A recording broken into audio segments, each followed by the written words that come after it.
para que o governo americano aplique as chamadas sanções Magnitsky ou as sanções OFAC, que na verdade, no popular, significam a pena de morte financeira.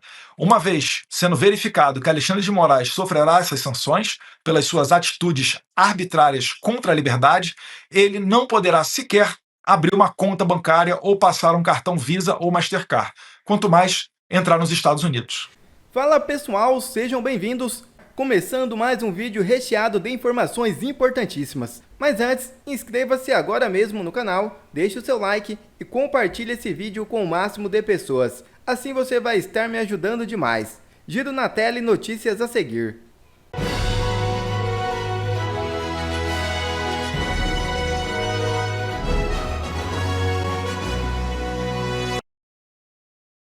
Donald Trump suspende a ajuda militar à Ucrânia. É isso mesmo. O presidente dos Estados Unidos, Donald Trump, anunciou nesta segunda-feira a suspensão total da ajuda militar à Ucrânia. A decisão veio após uma discussão acalorada com o presidente ucraniano Volodymyr Zelensky, ocorrida na semana passada, segundo informações de um funcionário da Casa Branca que falou sob anonimato. De acordo com essa fonte, Trump justificou a medida como parte de sua política de revisão da assistência militar americana, enfatizando que os recursos enviados ao exterior devem contribuir para a paz. No entanto, outro funcionário afirmou à CNN que a suspensão foi uma resposta direta ao que Trump considera um mau comportamento de Zelensky. Em sua rede social, Truth Social, Trump escreveu: "Ele pode voltar quando estiver pronto para a paz", sugerindo que os Estados Unidos não apoiarão a Ucrânia caso Zelensky não aceite uma trégua com Vladimir Putin, cujo país invadiu a Ucrânia há 3 anos. A suspensão da ajuda militar pode impactar a resistência ucraniana no campo de batalha, enquanto a Rússia ganha terreno. O gesto também sinaliza uma mudança drástica na política externa americana, gerando apreensão entre os aliados da OTAN e membros do próprio governo dos Estados Unidos. Donald Trump mostra que não voltou ao governo americano para palhaçadas. E Eduardo Bolsonaro afirma que virou alvo do STF por denunciar abusos da corte nos Estados Unidos. No Oeste Sem Filtro, o deputado afirmou que continuará a relatar para as autoridades norte-americanas as ilegalidades do Supremo. O deputado também afirmou ter quase certeza que Alexandre de Moraes sofrerá sanções Magnitsky, a famosa pena de morte financeira. Por que o senhor acha que está sofrendo, enfrentando essa ofensiva por parte do PT, da esquerda? Porque eu tenho dado muito trabalho a eles, com as conexões que eu tenho eu venho fazendo, não só nos Estados Unidos, pelo mundo inteiro, tem mais de 6 anos. Né? Então, no momento em que o Brasil vive uma ditadura do judiciário, não existem mais ferramentas, meios de ação para combatê-la a partir de dentro do Brasil. Né? O remédio constitucional previsto nos freios e contrapesos da nossa Constituição, que poderiam brecar o Alexandre de Moraes, estão nas mãos do Senado. Mas, em princípio, pela atual composição do Senado, a gente não consegue enxergar que vai começar por ali um processo de impeachment. Então, comecei a pensar o que poderia ser feito para a gente tirar as senhorinhas de 71 anos da cadeia, como Iracy Nagashi, ou como a Débora, tirar as senhorinhas de 71 anos da cadeia, como Iracy Nagashi, ou como a Débora Santos, né, mãe de 2 filhos, e vários outros que estão nessa situação do 8 de janeiro, onde que certamente, se estivessem traficando drogas ou cometendo assassinatos, não teriam todo esse tempo na cadeia. Muito pelo contrário, provavelmente o próprio STF já os teria soltado. Então, para visando corrigir essa injustiça, eu tenho feito um trabalho aqui nos Estados Unidos, que antigamente a própria esquerda fazia piada, chacota, matérias da imprensa falando que autoridades brasileiras estão rindo da possibilidade de perder o visto, só que hoje, né, depois de nos darem essa chance, nos subestimando, eles estão percebendo que a realidade passa a ser essa. Então, não somente esse deputado federal aqui, mas pegou pessoas como Elon Musk, senador Mike Lee e outros mais pelo mundo inteiro estão prevendo e pressionando para que o governo americano aplique as chamadas sanções Magnitsky ou as sanções OFAC, que na verdade, no popular, significam a pena de morte financeira. Uma vez sendo verificado que Alexandre de Moraes sofrerá essas sanções pelas suas atitudes arbitrárias contra a liberdade, ele não poderá sequer abrir uma conta bancária ou passar um cartão Visa ou Mastercard, quanto mais entrar nos Estados Unidos. Nós estamos acompanhando. Deputado, eu passo agora a palavra para Silvio Navarro. Peço que o senhor passe a mão aqui assim no queixo, parece que tem um fiozinho, um pedaço de blusa. Pronto, agora sim, Silvio. Deputado, boa noite, é bom revê-lo. Deputado, nos Estados Unidos, já é real a percepção de que o Brasil vive uma ditadura do judiciário? Isso é perceptível nas conversas que o senhor tem tratado tanto no Congresso quanto com outras organizações e autoridades? Sim, Silvio, isso daí ficou mais acentuado ainda depois que o Alexandre de Moraes não permitiu que o Jair Bolsonaro viesse aqui para a posse do presidente Donald Trump, porque para um americano é inconcebível que uma pessoa que não tenha condenação não possua o seu passaporte. E se a gente traçar o paralelo de que o Lula, ainda com 2 condenações em 2 instâncias, pôde ter o seu passaporte e viajar pelo mundo inteiro, fica ainda mais claro a percepção de que o Brasil vive uma perseguição, não somente contra o Bolsonaro, mas contra toda a direita. Né? Se você for ver os 4 parlamentares que não têm passaporte, todos eles são do espectro da direita, né? Carlos Jordi, Carla Zambelli, senadora Martinelli e o senador Marcos Duval. Então, aqui nos Estados Unidos, cada vez mais eles estão deixando de apenas ter uma ideia de que no Brasil existe uma ditadura para realmente abrir os olhos e começar a perceber que, seguindo adiante, de maneira confortável como estão hoje em dia, essa ditadura vai fazer com que o Brasil vire uma área de influência da China.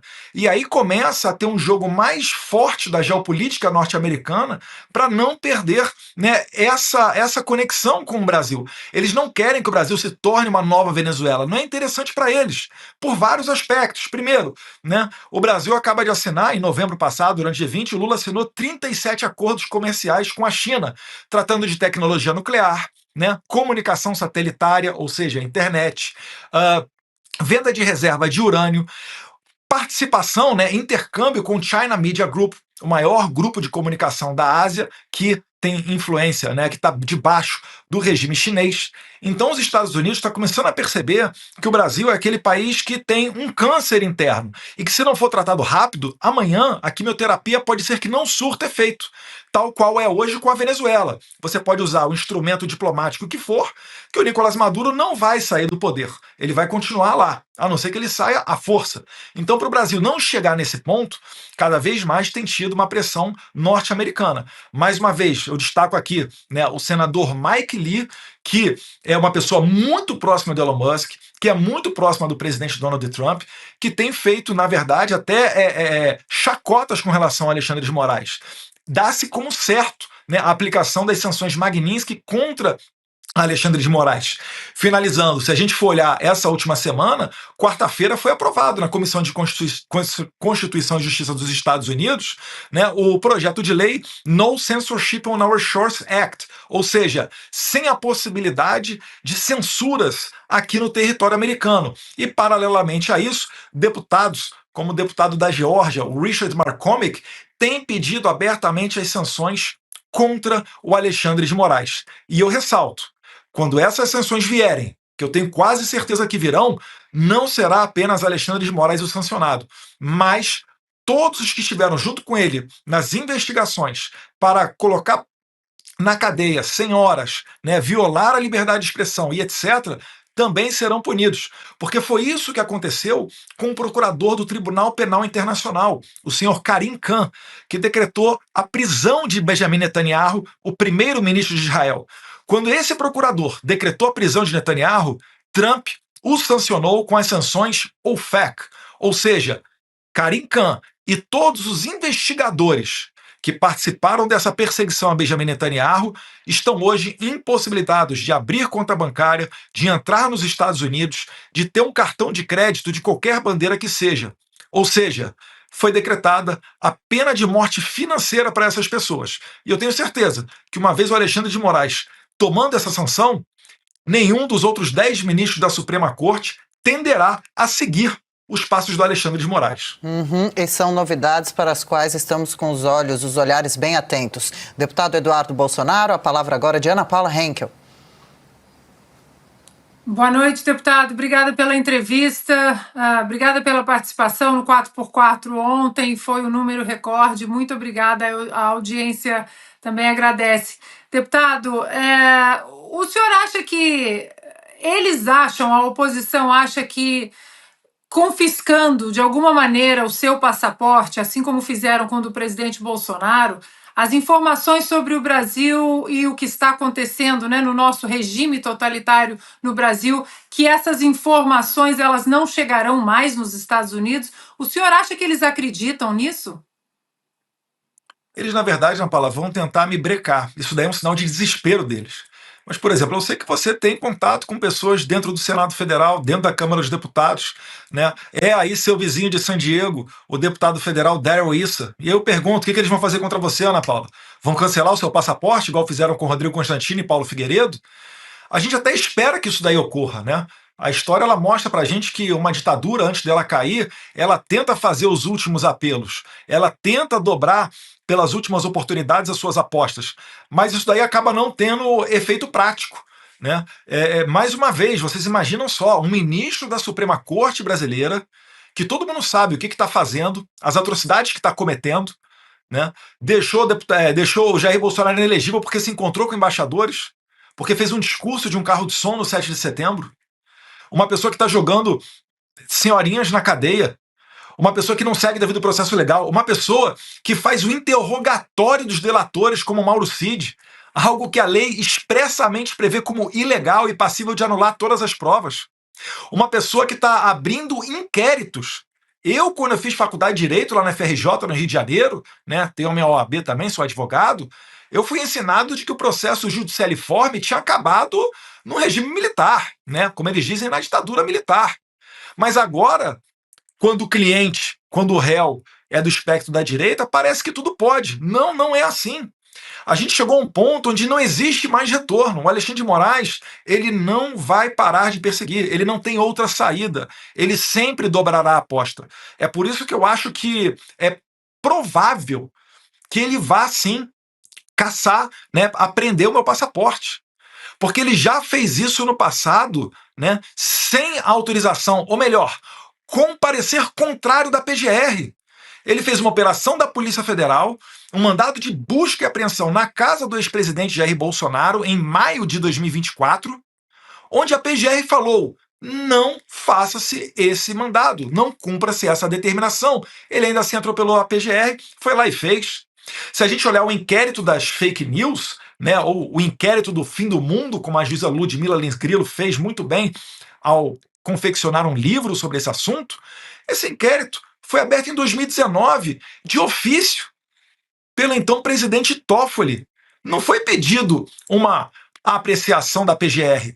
E sem distribuição, ele mandou que o relator desse inquérito fosse Alexandre de Moraes. E até hoje esse inquérito não tem solução.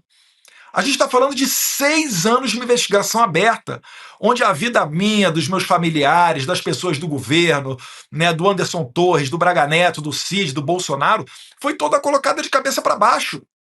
Até mesmo o médico, informação em primeira mão para vocês aqui, até mesmo o médico de Jair Bolsonaro, o doutor Camarinha, foi interrogado pelo FBI aqui nos Estados Unidos. Não foi por carta rogatória, que é o meio constitucional oficial, não.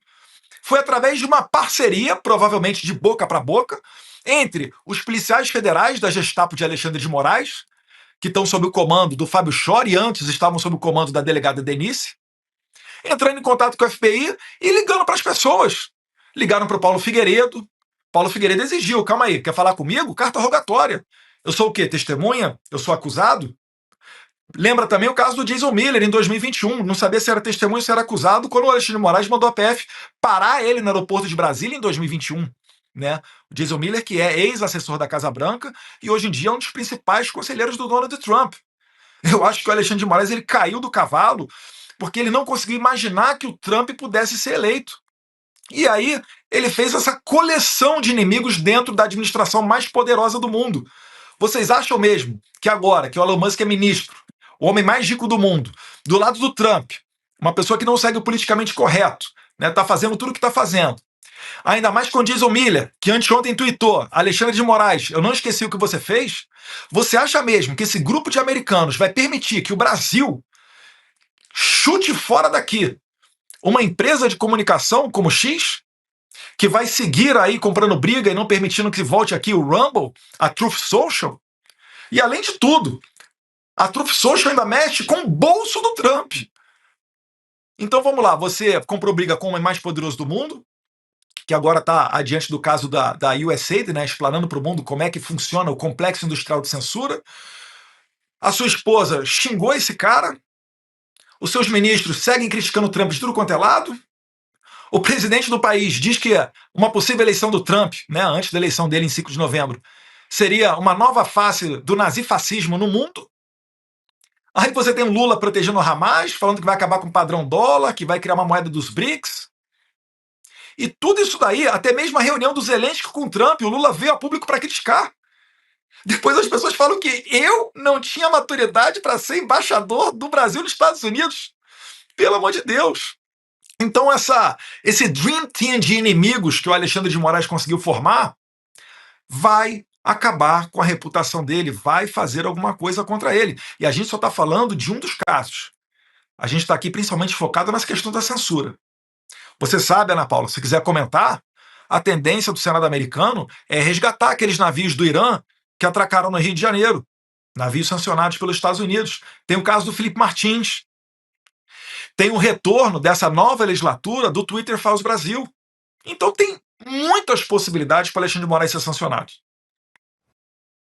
Bolsonaro, que explica, né, e enuncia esses pontos e basicamente dá a entender que tudo isso seja uma manobra para impedir que Eduardo Bolsonaro possa se tornar o próximo presidente da Comissão de Relações Internacionais e Relações Externas e Defesa Nacional da Câmara dos Deputados. Leandro, a sua opinião sobre isso tudo? Pode ser uma manobra para que isso aconteça? E, na sua opinião, qual será a reação por parte dos Estados Unidos caso Eduardo Bolsonaro perca o passaporte? Bom, né, um assunto bem extenso. Nós temos que lembrar que, falando em soberania nacional, né, o PT é notório por fazer acordos fora do trâmite legal brasileiro.